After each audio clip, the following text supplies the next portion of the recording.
Good morning, students. Welcome back to the online class. So, as we were studying in the last class, there was an argument going on the chapter Karna between Karna and Arjuna. Okay, so the last dialogue of Karna is the arena is open to all. मतलब ये जो अखाड़ा है ये सबके लिए खुला है Arjuna, and not to you alone, और सिर्फ तुम्हारे लिए नहीं. What is the use of mere talk, और ये ऐसे बस बातें करने से बातों का क्या फ़ायदा. Which is the weapon of the weak, और ये जो सिर्फ बात करना होता है ना, ये कमज़ोर लोगों का हथियार होता है कि वो लोग बात कर करके हर चीज़ को मतलब अपनी बहुत ज़्यादा अपनी अच्छाइयों को, अपनी खूबियों को दिखाने की कोशिश करते हैं सिर्फ बातों में. Shoot arrows instead of words, और जो जिस तरीके से तुम अपने शब्दों के बाण मार रहे हो ना, उससे अच्छा है कि तुम अपने जो सचमुच के एरोज है ना उनको मारो. Okay, so today we are going to continue this chapter. So let's get started.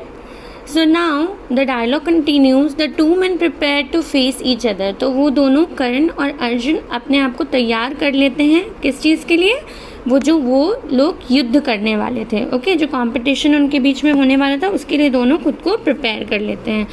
अब यहाँ पे young man, this prince who is ready to fight with you, This prince who is ready to fight with you is the son of royalty. Okay, ये बोलते हैं कि young man, ये जो गुरु आए हैं ये बोलते हैं कि ये जो प्रिंस जो तुम्हारे साथ लड़ने के लिए तैयार है, ये सन ऑफ रॉयलिटी, ये राजा का बेटा है. ठीक है, सन ऑफ रॉयलिटी मीन्स राजा का बेटा होना. स्क्योन ऑफ द कुरु रेस, और ये जो कुरु रेस है मतलब जो कौरव है, कौरवों की ये वंशज है. ठीक है. Reveal o mighty youth your parentage, और वो बोलते हैं कि तुम ये किसके बारे में बता रहे हैं, ये अर्जुन के बारे में बता रहे हैं. तो वो जो कर्ण है उसको बोलते हैं रिवील ओ माइटी यूथ, ये जो तुम माइटी मतलब वीर योद्धा, वीर जवान, तुम अपने पेरेंटेज और अपनी डायनेस्टी को रिवील करो. बताओ कि तुम कौन से डायनेस्टी से हो, तुम्हारे माता पिता कौन है, तुम्हारा वंशज कौन है. It is only after knowing your lineage that arjuna can fight with you, और तुम्हारी वंशावली, लाइनेज मतलब वंशावली जानने के बाद ही अर्जुन के साथ तुम लड़ सकते हो. For high born princess can not engage in single combat with unknown adventurers, क्योंकि ये जो राजाओं के जो बेटे होते हैं ना, राजकुमार, ये किसी भी मतलब आते जाते कोई भी एडवेंचरर आ जाएगा कि हाँ हम बहुत अच्छे योद्धा हैं, तो उनके साथ वो युद्ध नहीं करते हैं. ठीक है, तो वो बोले कि उसके साथ वो उस पर अटैक भी नहीं करेंगे और उसके साथ युद्ध भी नहीं करेंगे. इसलिए तुम पहले बताओ कि तुम्हारा वंशज कौन है, तुम्हारे माता पिता कौन है, तुम्हारी डायनेस्टी क्या है. इट वॉज कृपा हु हैड स्पोकन, और कृपा कौन रहते हैं, इनके कुल गुरु रहते हैं. ठीक है, इनकी डायनेस्टी के जो गुरु रहते हैं ना, उनका नाम रहता है गुरु कृपा. ठीक है, तो ये गुरु कृपा है जो आकर के पूछ रहे हैं. ठीक है. नाउ नेक्स्ट इज कर्ना bent down his head like a lotus under the weight of rain water, और कर्ण का सिर झुक जाता है क्योंकि उसको पता ही नहीं रहता कि वो किस डायनेस्टी से बिलोंग करते हैं या उसके माता पिता कौन है. तो उनका सिर झुक जाता है जैसे एक लोटस का सिर झुकता है जब उस पर रेन वाटर का वेट पड़ता है. Now then Duryodhan declared loudly, तब फिर दुर्योधन उसके बचाव में आ जाता है कर्ण के, और वो बहुत ज़ोर से डिक्लेयर करता है, if the combat can not take place merely because Karna is not a prince, why that is easily remedied, मतलब रेमेडीड मीन्स सॉल्व. अगर सिर्फ यही कारण है कि कर्ण अर्जुन के साथ नहीं लड़ सकता क्योंकि वो एक प्रिंस नहीं है, तो हम अभी इसका उपाय कर देते हैं, इसकी रेमेडी मतलब इसको सॉल्व कर देते हैं इस प्रॉब्लम को. ये दुर्योधन बोलते हैं जो कौरवों के सबसे बड़े भाई थे. Duryodhana obtain the ascent of his elders, मतलब जो दुर्योधन रहते हैं वो अपने से जो बड़े रहते हैं उनकी स्वीकृति, एसेंट मतलब स्वीकृति लेते हैं. Performed all the necessary rites, और सारे रीति रिवाज करते हैं वहीं पे. And crown Karna king of Anga, Anga एक जगह का नाम है जहाँ का किंग बना देते हैं, उसको राजा बना देते हैं। अपना एक अंग नाम का राज्य है जो दुर्योधन मतलब जो कौरवों के अंडर में रहता है, तो वो अपने सारे एल्डर्स से पूछ के उनकी सहमति लेकर के वहाँ का राजा कर्ण को बना देते हैं ताकि वो एक प्रिंस बन जाए। Giving him all the royal insignia, royal insignia मतलब साइंस ऑफ रॉयलिटी, और उनको सारे साइंस दे देते हैं जो वो उनको राजा बनाते हैं, जैसे एक क्राउन, ताज, और जैसे ज्वेल्स, उनको जेवर वगैरह सब कुछ दे देते हैं और वो एक राजा बन जाते हैं। अब कोई दिक्कत नहीं रहती उन दोनों की फाइट में। So the young man faced each other once again, और वो दोनों फिर से एक बार एक दूसरे से लड़ने लगते हैं, ठीक है, मतलब कंपटीशन में आते हैं। Just then an old man entered the assembly, और बीच में ही एक बहुत बूढ़े से आदमी आते हैं। Staff in hand quaking with fear, staff means ये जो लकड़ी आप देख रहे हैं, ये देखिए पिक्चर में जिसके सपोर्ट से वो चल रहे हैं, staff in hand and quaking with fear, और वो क्या बोलते हैं, भय से काँप रहे हैं, डर से काँपना मतलब quaking with fear. It was the charioteer Adhiratha, ठीक है, ये एक चैरियट चलाने वाले थे। One who steers a chariot, chariot मतलब जो जिसमें राजा लोग बैठ के जाते थे, जो घोड़े की बग्गी बोलते हैं उसको, वो चैरियट चलाने वाले थे, ठीक है, जिनका नाम था अधिरथ, कर्णस फॉस्टर फादर, और कर्ण के वो क्या थे, फॉस्टर फादर, जिन्होंने उनको गोद ले रखा था। वो उनके ओरिजिनल फादर नहीं थे, लेकिन उन्होंने उनको पाल पोस के बड़ा किया था। Now upon seeing his father कर्ण, और अपने पापा कर्ण को देखते ही the new king of Anga, जो अब अंग के नए राजा बने थे Karna, bowed his head and paid his respect, और वो उनके जाके चरण स्पर्श करते हैं, ठीक है, जो उसमें उसको आशीर्वाद देते हैं, ठीक है, उनके फादर।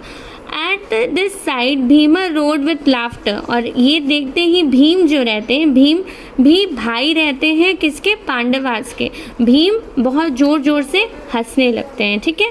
नाउ अब ये चैरियटर का मीनिंग भी लिखा हुआ है यहाँ पे, one who steers a chariot, Karna has adopted by Adhiratha as a baby, okay. He is after all only the son of a charioteer, मतलब वो बोलते हैं आखिरकार ये तो एक टांगा चलाने वाले का बच्चा ही है, ठीक है। Taking up the driving whip then according to your parentage you are not worthy of death at the hands of Arjuna, और अब जब तुम्हारी पेरेंटेज का पता चल गया है कि तुम एक चैरियटर के बेटे हो, तो तुम इस योग्य भी नहीं हो कि तुम अर्जुन के हाथ से मर सको, ठीक है, क्योंकि तुम कोई बहुत ही प्रिंसली या बहुत ही रिनाउंड रॉयलिटी फैमिली से नहीं बिलोंग करते हो, ठीक है। नॉट शुड यू रेन इन अंग एज अ किंग, और तुमको अंग जैसे राज्य को भी तुमको रेन करने के लिए या रूल करने के लिए नहीं दिया जाना चाहिए, okay. Now at this offensive speech Karna's lips trembled with anguish, और ऐसा सुन के, ऑफेंसिव मतलब इंसल्टिंग, हर्टफुल, वो बहुत हर्ट हो जाते हैं भीम की ये सब बातें सुन के, और उनका एंग्विश मतलब दुख से उनके होठ कँपकँपाने लगते हैं, उनको बहुत दुख हो रहा होता है क्योंकि वो कुछ बोल सकते नहीं हैं अब, okay. Now it is unworthy of you O Bhima to speak thus, valour is the hallmark of a Kshatriya, ठीक है, valour is the hallmark of a Kshatriya means it is bravery that defines a warrior, और वो कहते हैं कि एक जो bravery होती है ना, वो ही एक क्षत्रिय को डिफाइन करती है, ना कि उसके वंशज, कि वो किस कुल से बिलोंग करता है, वो एक वॉरियर को डिफाइन नहीं करती, उसकी जो ब्रेवरी होती है ना वही उसको डिफाइन करती है। और तुम बहुत अनवर्दी हो, तुम एकदम नालायक हो जो तुम ऐसा कह रहे हो कि मेरा वंशज मतलब वंशज नहीं है रॉयल।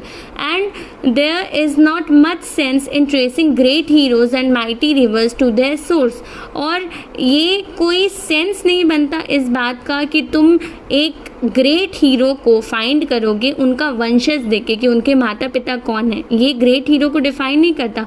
जैसे कि जो माइटी रिवर्स, जो बड़ी बड़ी रिवर्स होती है ना, वो अपने सोर्स से डिफाइन नहीं होती कि वो रिवर कहाँ से निकल रही है, वो रिवर कितनी बड़ी और कितनी गहरी है वो ही डिफाइन करती है उस रिवर को। वैसे ही कि एक जो योद्धा है वो किस तरीके से लड़ सकता है, वो कितना महान है, वो कितना गुणी है, ये उसको डिफाइन करता है, ना कि उसके माता पिता।